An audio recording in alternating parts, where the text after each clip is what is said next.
دنیا کی زندگی میں جب انسان گم ہو جاتا ہے تو در حقیقت یہی سب سے بڑی گمراہی ہے اور یہی سب سے بڑا کفر ہے اور یہی سب سے بڑا دجل ہے کہ دنیا نے آپ کو آخرت سے غافل کر دیا، دنیا نے آپ کو اللہ سے غافل کر دیا۔ یہ دنیا اور اس کی چمک دمک سے آپ اتنے متاثر ہوئے، گرویدہ ہوئے اور اس عروس ہزار داماد کے ایسے عاشق ہوئے کہ آپ اللہ کو بھول گئے۔ یہ دجل ہے، اصل دجالیت یہ ہے۔ قل هل ننبئکم بالاخسرین اعمالا، کہیے ان سے کیا ہم تمہیں بتائیں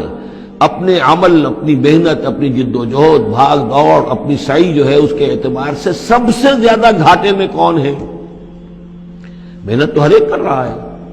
جیسے کہ حضور نے فرمایا کلو نفس یغدو فبائع نفسہ، ہر انسان صبح ہوتی ہے تو اس کے بعد سے اپنے آپ کو بیچنا شروع کر دیتا ہے، اپنا وقت بیچ رہا ہے، اپنی صلاحیت بیچ رہا ہے، اپنی انرجی بیچ رہا ہے، اپنی اور ذہانت بیچ رہا ہے، شام تک بیچتا رہتا ہے اپنے آپ کو، کچھ کما کر لاتا ہے، بیچ کر اپنے آپ کو کچھ لے کر آتا ہے۔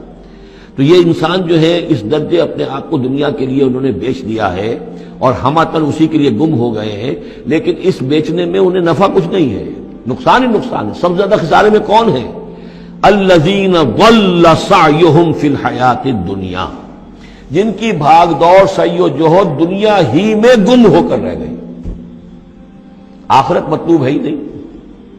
وہ تو ایک غمیمہ سا لگا ہوا، مسلمان ہے، سنا ہے والدین سے روزہ رکھنا اچھا کام ہے، روزہ فرض ہے، روزہ رکھ لیا ہے، مطلوب کیا ہے آپ کا؟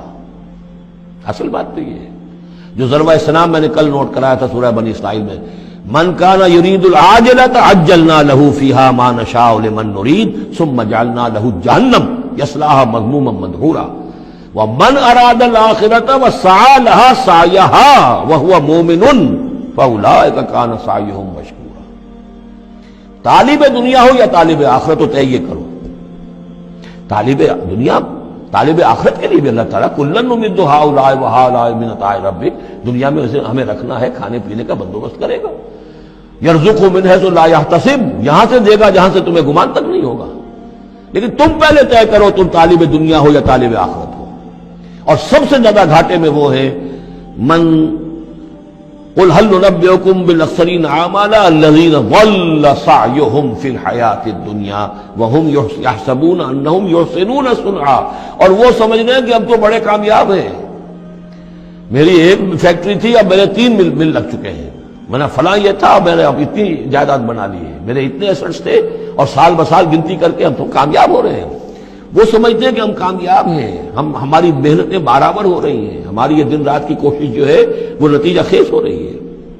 اولئک الذین کفروا بآیات ربہم، یہ وہ لوگ ہیں جنہوں نے اپنے رب کی آیات کا انکار کیا، چاہے کہتے ہو کہ ہم اللہ کو مانتے ہیں، قرآن کو مانتے ہیں، لیکن حقیقتاً اگر طالب دنیا ہے تو گویا کہ وہ اللہ کی آیات کا انکار کر رہا ہے۔ اللہ تو کہتا ہے اصل زندگی وہ ہے، وَإِنَّ دَارَ الْآخِرَةَ لَهِيَ الْحَيَوَانُ،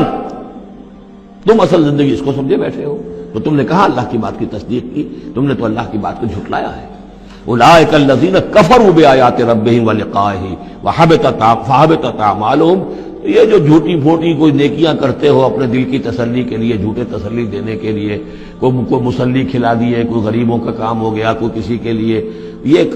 نیکیاں ہمارے ہاں قطعاً ان کی کوئی حیثیت نہیں، ان کے سارے اعمال اس قسم کی نیکیاں حبط ہو جائیں گی۔ فلا نقیم لہم یوم القیامت وزنا، تو اس دن ہم ان کے لیے قیامت کے دن جو ہے کوئی ان کا وزن قرار نہیں دیں گے یا ان کے اعمال کو تولیں گے ہی نہیں۔ اعمال تو ان کے تلیں گے جن میں ایمان ہو، جن میں ایمان ہی نہیں ان کا اعمال کیا تلنا ہے۔ فلا نقیم لہم یوم القیامت وزنا۔